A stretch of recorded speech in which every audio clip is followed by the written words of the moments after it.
Namaste friends, welcome back to our second PUC chemistry class. In previous video, we studied factors affecting solubility of gas in liquids and also we studied Henry's law. Okay. In this video, we are going to study vapor pressure of solutions of solids in liquids.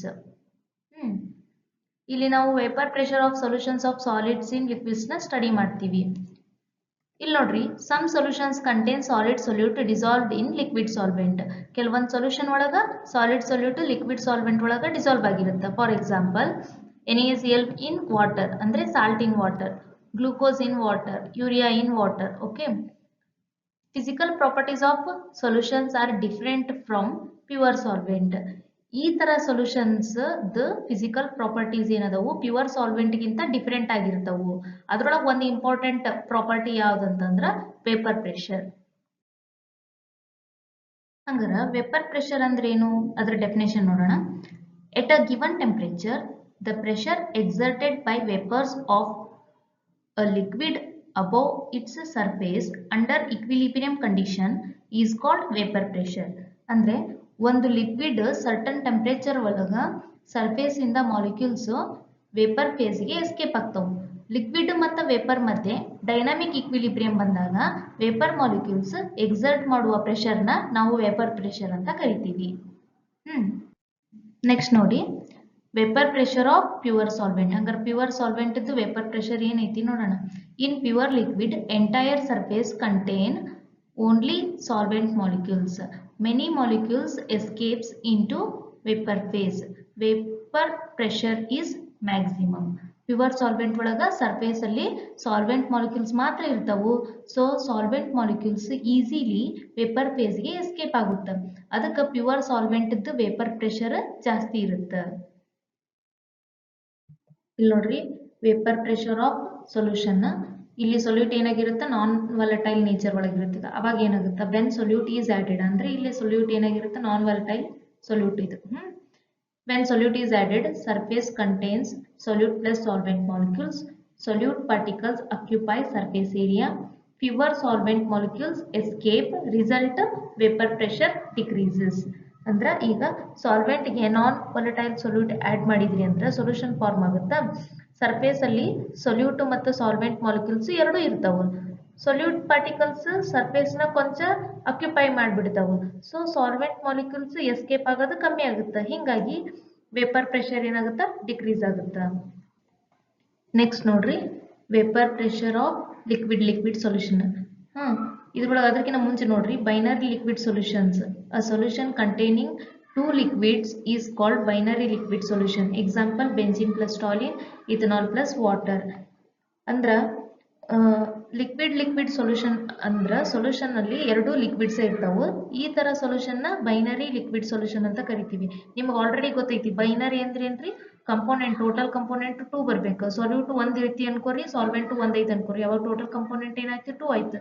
ಅದನ್ನ ನಾವು binary solution ಅಂತೀವಿ. But here binary liquid solution ಅಂದ್ರ ಅಲ್ಲಿ solute ಕೂಡ liquid ಆಗಿರ್ಬೇಕು, solvent ಕೂಡ liquid ಆಗಿರ್ಬೇಕು. Okay, ಅದಕ್ಕೊಂದು ಎಕ್ಸಾಂಪಲ್ ನೋಡ್ರಿ ಬೆಂಜಿನ್ ಪ್ಲಸ್ ಟಾಲಿನ್ ಮಿಕ್ಸ್ಚರ್ ಮತ್ತೆ ethanol plus water. These are example for liquid solution. Okay, next ನೋಡ್ರಿ ಇಲ್ಲಿ if both liquids are volatile both can evaporate into vapor phase. ಏನ್ ಮಾಡ್ತಾವ ಎರಡು ಲಿಕ್ವಿಡ್ಸ್ ವಾಲಟೈಲ್ ಆಗಿದ್ರಿಂದ ಎರಡು ಕೂಡ ವೇಪರ್ ಫೇಸ್ ಗೆ ಹೋಗುತ್ತೆ.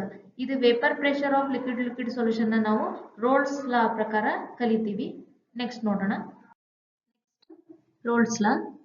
It states that for a solution of volatile liquids the partial vapor pressure of each component is directly proportional to its mole fraction in the solution. ಅಂದ್ರೆ solution ಒಳಗಿರಂತ ಪ್ರತಿ volatile component ಇದ್ದ vapour pressure ಅದರದ್ದು mole fraction ಗೆ proportional ಆಗಿರುತ್ತೆ. ಹೌದಾ. So mathematically ಹೆಂಗ್ ಬರೀಬಹುದು ಅಂದ್ರೆ mathematical form of Raoult's law for component 1 P1 is directly proportional to x1. ಇದನ್ನ P1 is equal to P1 not into x1 ಅಂತ ಬರೀಬಹುದು. ಯಾಕಂದ್ರೆ ಇಲ್ಲಿ ಪ್ರಪೋರ್ಷನಲ್ ಸೈನ್ ನ ತೆಗಿಬೇಕಂದ್ರೆ ನಾವು ಒಂದು ಕಾನ್ಸ್ಟೆಂಟ್ ಆಡ್ ಮಾಡಬೇಕು. ಅದನ್ನ ನಾವು ಪ್ರಪೋರ್ಷನಾಲಿಟಿ ಕಾನ್ಸ್ಟೆಂಟ್ ಅಂತ ಕರಿತೀವಿ. ಇಲ್ಲಿ P1 is equal to P1 not x1 add ಮಾಡಿದೀವಿ. ಯಾಕಂತಂದ್ರೆ ಇನಿಷಿಯಲಿ ನಾವೇನ್ ಬರಿತೀವಿ P1 is directly proportional to x1 ಬರ್ದಿರ್ತೀವಿ. ಬಟ್ ಮ್ಯಾಥ್ಸ್ ರೂಲ್ ಪ್ರಕಾರ ಪ್ರೊಪೋರ್ಷನಲ್ ಸೈನ್ ರಿಮೂವ್ ಮಾಡಕ್ಕೆ ಕಾನ್ಸ್ಟೆಂಟ್ ಆಡ್ ಮಾಡ್ಬೇಕು. ಸೊ ನಾವೇನ್ ಮಾಡ್ತೀವಿ P1 is equal to KX1 ಅಂತ ತಗೊಂಡ್ವಿ ಅನ್ಕೊಳ್ಳಿ. ಎಕ್ಸ್ಪೆರಿಮೆಂಟ್ ಅಲ್ಲಿ ನೋಡಿದ್ರ ಆ ಕಾನ್ಸ್ಟೆಂಟ್ ಪ್ಯೂರ್ ಲಿಕ್ವಿಡ್ ವೇಪರ್ ಪ್ರೆಷರ್ಗೆ ಈಕ್ವಲ್ ಆಗಿರುತ್ತೆ. ಸೊ ನಾವೇನ್ ಮಾಡ್ತೀವಿ K is equal to P1 naught ಅಂತ ಕನ್ಸಿಡರ್ ಮಾಡ್ತೀವಿ. ಹಿಂಗಾಗಿ ನಮಗೆ ಫೈನಲ್ ಇಕ್ವೇಶನ್ ಏನ್ ಸಿಗುತ್ತಾ P1 is equal to P1 naught into X1 ಅಂತ ಸಿಗುತ್ತಾ. ಟರ್ಮ್ಸ್ ನೋಡ್ರಿ ಇಲ್ಲಿ P1 ನ ಅಂದ್ರ partial vapor pressure of component 1. P1 naught means vapor pressure of pure component 1. So X1 mole fraction of component 1. Similarly, vapor pressure of component 2 ಗೆ ಹೆಂಗ್ ಬರಿಬಹುದು mathematical form P2 is equal to P2 naught into X2 ಅಂತ ಬರಿಬಹುದು. ಹೌದಾ? Next ನೋಡ್ರಿ here P2 naught is vapor pressure of pure component 2, X2 mole fraction of component 2. Total vapor pressure of solution. According to Dalton's law of partial pressure, P total is equal to P1 plus P2. Substituting Rod's law, P total is equal to P1 naught X1 plus P2 naught X2. Okay, ಇಲ್ಲಿ ನೋಡ್ರಿ Dalton's law ಪ್ರಕಾರ total vapour pressure is equal to sum of partial pressure. So ಏನಾಯ್ತು P total ಬೇಕಂದ್ರೆ ನಾವೇನ್ ಮಾಡ್ತೀವಿ P1 plus P2 ಮಾಡ್ತೀವಿ. So ನಮಗೆ Raoult's law last ನೋಡಿದ್ವಲ್ಲ, ರೋಡ್ಸ್ ಲಾ ಏನ್ ಹೇಳ್ತೈತ್ರಿ P1 is equal to P1 naught X1 ಅಂತ ಹೇಳ್ತೈತಿ, P2 is equal to P2 naught X2 ಅಂತ ಹೇಳ್ತೈತಿ. ಸೊ ಅದನ್ನ ಸಬ್ಸ್ಟಿಟ್ಯೂಟ್ ಮಾಡ್ಬೇಕು. ಅವಾಗ ನಿಮಗೆ ಏನ್ ಸಿಕ್ತು P total is equal to P1 naught X1 plus P2 naught X2 ಸಿಕ್ತು. ಹೌದಾ? ನೆಕ್ಸ್ಟ್ ನೋಡ್ರಿ relation using mole fraction. Mole fraction ಒಳಗ ಇನ್ ಬೈನರಿ ಸೊಲ್ಯೂಷನ್ ನಾವು ಕಲ್ತಿದ್ವಿ X1 plus X2 is equal to 1 ಅಂತ. ಸೊ ಅಂದ್ರೆ ಅಲ್ಲಿ ಏನ್ ಕಲ್ತಿದ್ವಿ ಮೋಲ್ ಫ್ರಾಕ್ಷನ್ ಅಲ್ಲಿ XA ಪ್ಲಸ್ XB ಅಂದ್ರೆ component 1 mole fraction of component 1 plus mole fraction of component 2 which is equal to answer ಏನ್ ಬರಬೇಕು 1 ಅಂತ ಬರಿಬೇಕಂತ ಇದು ನಿಮಗೆ ಗೊತ್ತಿತ್ತು.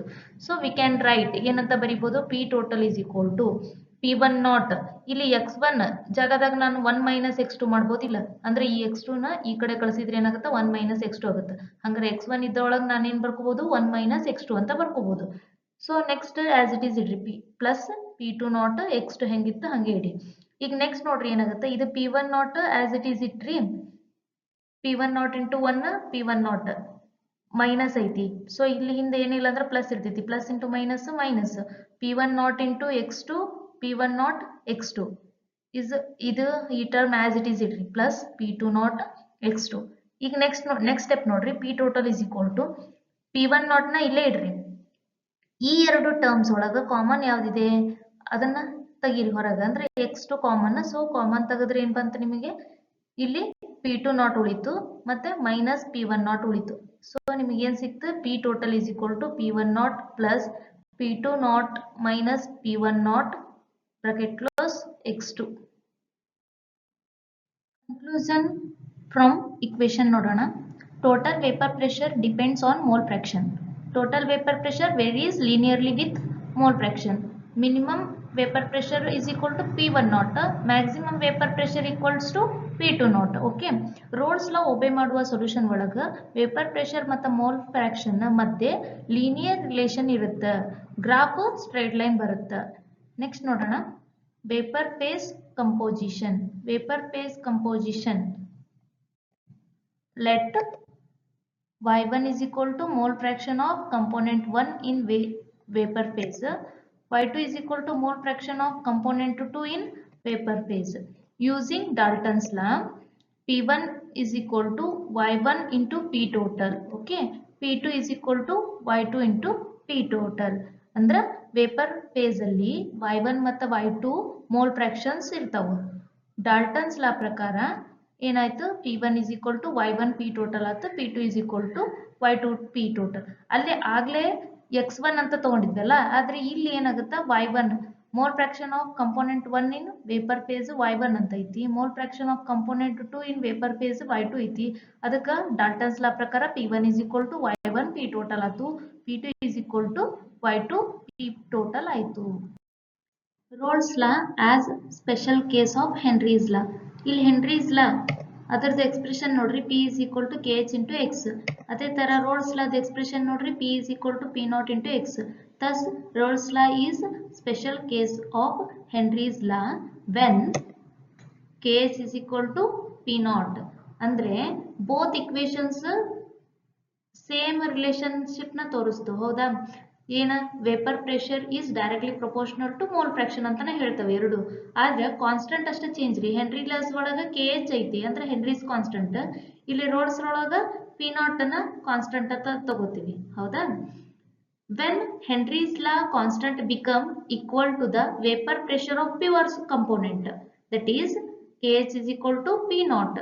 ಅವಾಗ ಏನಾಗುತ್ತೆ? ಹೆನ್ರಿ ಲಾ ಇಕ್ವೇಶನ್ ಬಿಕಮ್ಸ್, ಈ ಹೆನ್ರಿ ಲಾ ಏನಾಗುತ್ತೆ ಅವಾಗ P is equal to P naught into X ಆಗುತ್ತೆ. ಯಾಕಂದ್ರೆ KH is equal to P naught ಆತಪ್ಪ ಅಂದ್ರೆ P is equal to P naught into X ಆಗಲ್ಲನ್ರಿ Henry law, which is exactly Raoult's law. ಅದು ಏನಾಗುತ್ತೆ ಹಂಗಾದ್ರೆ? KH is equal to P naught ಆದ್ರೆ P is equal to P naught into X ಅಂತಂದ್ರೆ rolls ಲಾನ ಆತು. Therefore Rolle's law is special case of Henry's law. Vapour pressure of solutions of solid in liquids ಹೇಳುವಾಗ ಒಂದು ಬಿಟ್ಟಿದ್ದೆ ಏನಂತಂದ್ರೆ Raoult's law for solid liquid solution ಏನಾಗಿರುತ್ತಂದ್ರೆ for non volatile solute P1 is equal to P1 naught into X1 ಇರುತ್ತೆ. ಹೌದಾ? So here P1 is equal to vapour pressure of solvent in solution. P1 naught ಅಂದ್ರೆ vapour pressure of pure solvent, X1 ಅಂದ್ರೆ mole fraction of solvent. ಇದರದ್ದು graph ಹೆಂಗಿರುತ್ತೆ ಅಂದ್ರೆ graph between vapour pressure and mole fraction is linear. Graph ಹೆಂಗಿರುತ್ತ್ರಿ? Vapour pressure ಮತ್ತು mole fraction graph ಲೀನಿಯರ್ನಾಗ ಇರ್ತೈತಿ. ಈ ನಾನ್ ವಾಲಟೈಲ್ ಸೊಲ್ಯೂಟ್ ಕೇಸ್ ಒಳಗ ಅಂದ್ರೆ ಸಾಲಿಡ್ ಇನ್ ಲಿಕ್ವಿಡ್ ಒಳಗ ನಾನ್ ವಾಲಟೈಲ್ ಸೊಲ್ಯೂಟ್ ಕೇಸ್ ಒಳಗ ರೋಲ್ಸ್ ಲಾ ಸಾಲ್ವೆಂಟಿಗೆ ಮಾತ್ರ ಅಪ್ಲೈ ಆಗುತ್ತೆ.